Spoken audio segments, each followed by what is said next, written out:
और विश्व पर्यावरण दिवस के मौके पर हम आपके लिए लेकर आए हैं मीमांसा अग्रवाल की एक खास कहानी, जिन्होंने गुजरात के अमरेली ज़िले के वाडिया में बंजर पड़ी ज़मीन को मरुधान में बदल दिया है। आइए देखते हैं खास रिपोर्ट। कहते हैं कि अगर इंसान चाहे तो अपनी मेहनत के बल पर रेगिस्तान में भी फूल खिला सकता है।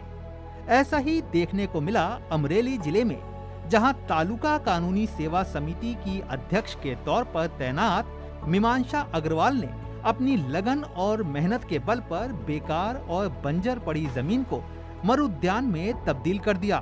दरअसल वाडिया में जिस जगह अदालत परिसर का निर्माण किया गया, वो जगह वाडिया गांव से काफी दूर थी और वहां हरियाली नाम मात्र के लिए भी नहीं थी, जिसे देखकर मीमांसा अग्रवाल ने कुछ करने की सोची और इसका नतीजा आज आप देख सकते हैं। स्थानीय लोगों और अदालती कर्मचारियों की मदद से युद्ध स्तर पर काम शुरू हुआ और महज 2 साल में ये बंजर जमीन मरुउद्यान में तब्दील हो गई। बंजर ज़मीन थी, तो बंजर ज़मीन को उपजाऊ बनाने के लिए आसपास के डैमों की जो मिट्टी होती है, उपजाऊ मिट्टी, उसको हमने यहाँ लगाया पहले।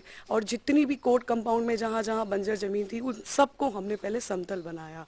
फिर हमने फॉरेस्ट डिपार्टमेंट अमरेली की मदद से इस पूरे कंपाउंड की फेंसिंग करी, जिससे कि हम पौधे लगाएं तो उस पर जानवरों का अटैक ना हो और वो हमारे पौधे नष्ट नहीं हो जाए।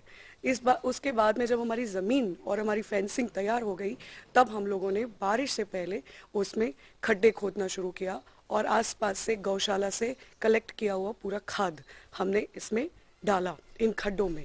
और उसके बाद हम अलग अलग जगह से, जहाँ छोटी नर्सरी, बड़ी नर्सरी, आसपास की जितनी भी नर्सरी थी, हम खुद जाकर छुट्टियों में, और हमारे परिवार ने, मेरा स्टाफ, मेरा कोर्ट का स्टाफ, हम सब ने मिलकर वो पौधे इकट्ठे किए और हमने यहाँ पे करीबन 2500 से 3000 पौधे उस वक्त प्लांट किए। ज़मीन का वाटर लेवल बहुत नीचे था, तो ये सोचा कि जो इस पूरे कोर्ट कंपाउंड में कोई ऐसी ज़मीन जो सबसे बड़ी हो, उसमें एक छोटा सा 4 फुट का गड्ढा, थोड़ा सा लंबा, एक नहर जैसी बनाई, जिससे कि जब बरसात का पानी उसमें आए और वो 10-15 बार भर जाए नहर, तो आसपास की पूरी भूमि का वाटर लेवल ऊपर आ जाए। मेन सहयोग रहा इसमें काले पाइप का, जो ड्रिप वाला पाइप है, उससे इन पेड़ों को थोड़ा थोड़ा पानी मिलता रहा। मगर यहाँ सौराष्ट्र में हवाएं बहुत तेज हैं, तो इसलिए पेड़ों को बार बार बांधना बहुत मुश्किल काम था।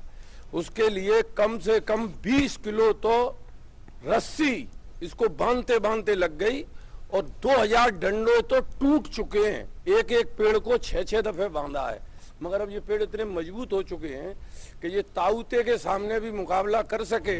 मीमांसा अग्रवाल की कड़ी मेहनत और लगन इस बात का एक उत्कृष्ट उदाहरण है कि कैसे दृढ़ संकल्प और लगन की बदौलत सबसे चुनौतीपूर्ण कार्य को भी पूरा किया जा सकता है। Bureau report, DD news.